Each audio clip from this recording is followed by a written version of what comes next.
If you're like me and your natural inclination is to focus on the most challenging part of your workout and rush through, if not completely skip all the stuff around that, then stretching is probably one of those things that you feel you should be doing more of, yet you never really find the time or motivation to turn it into a regular habit.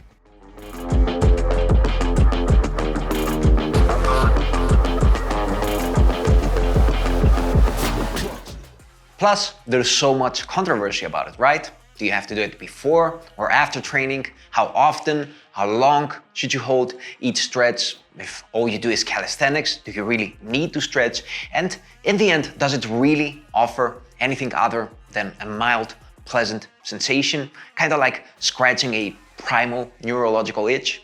In today's video, I'll try to answer all of that as quickly and as simply as possible, not only based on my personal experience, but also based on what I consider a proper interpretation of all the recent research. Now, stretching is one of those topics where you have a lot of controversy, and what I find happens in such situations, especially in the exercise world, is that people and studies tend to look at things too myopically, and therefore you have completely opposite groups. You have a lot of polarization.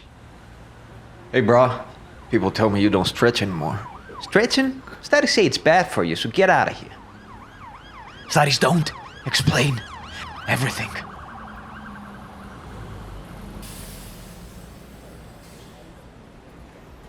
People believe that you should either do a ton of stretching or that stretching is either useless or really bad for you. For example, the latter like to quote studies that show how stretching before exercise can have a negative effect on performance and even increase injury rates. Yet, most of these studies usually have some really big holes.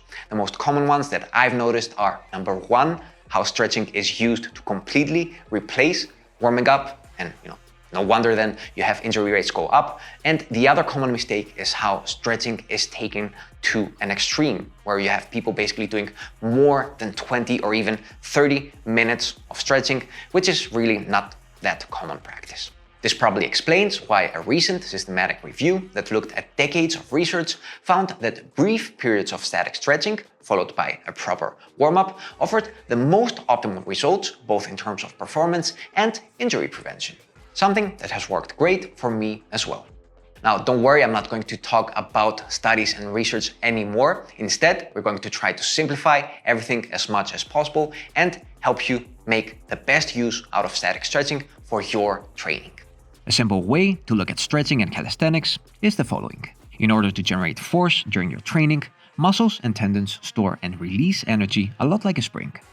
Now, too much flexibility can reduce the muscle's natural spring quality, which can be problematic, not only decreasing your performance, but also leading to instability and injury. But since extreme flexibility isn't usually the problem for most of us, let's focus on the more common scenario, the lack of flexibility. A lack of flexibility can limit range of motion. Very simply said, it can reduce the spring quality of a muscle by making it too rigid, and it can increase the risk of muscle strain injury, since your muscles will be unable to lengthen and absorb energy properly, especially for reactive and explosive activities such as plyometric exercises and sprints.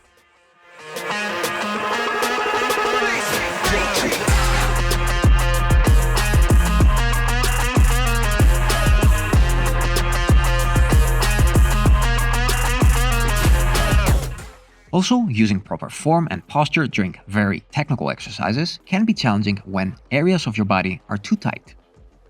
For example, something I notice often is how people with stiff shoulders struggle to use proper form during challenging push-related exercises such as the ring dip or sometimes even plain push-ups. What ends up happening is rounding of the shoulders at the bottom position, and therefore the long-term result being overuse-related shoulder injuries.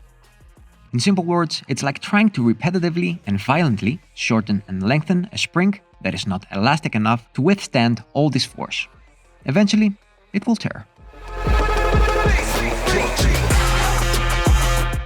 This is why, for example, I always recommend a passive hanging and a more targeted shoulder and chest stretch before dips for people with tight shoulders.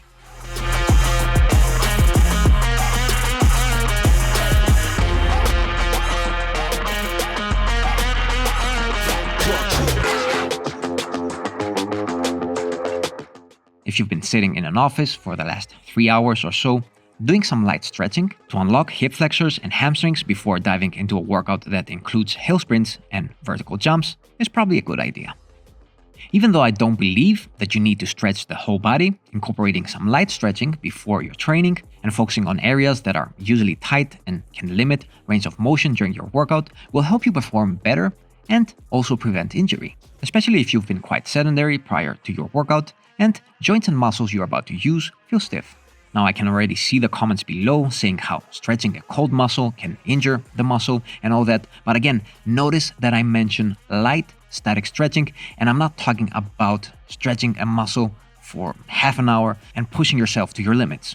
The goal is not to stretch as hard as possible, neither is the goal to lengthen your muscles as it used to be thought in the 60s. Instead, the goal is to help your neuromuscular system unlock by feeling relaxed in ranges of motion that you'll be needing next during your workout. Static stretching should never be taken to extremes and to the point of sharp pain.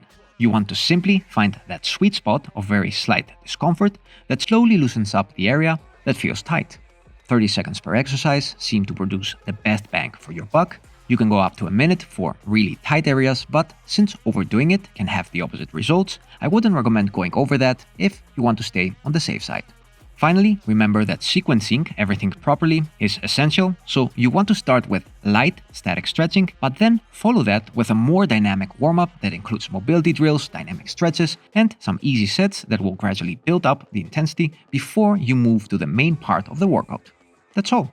Okay, now that we covered all the theory, the real question is how do we put all of this into practice? Especially if, like me, you're more of an impatient guy, if you like to dive right into the meaty part of your workouts, how do you make all of this sustainable, right? This is why in part 2, I'll be sharing with you my minimalist 5 exercise stretching routine that doesn't take any longer than 3 minutes. Plus, I'll be also including some tips based on behavioral science on how to make this habit sustainable. That was all for today. If you like this video, leave a comment below. Ask me anything you want to ask. I'll get back to you as soon as possible.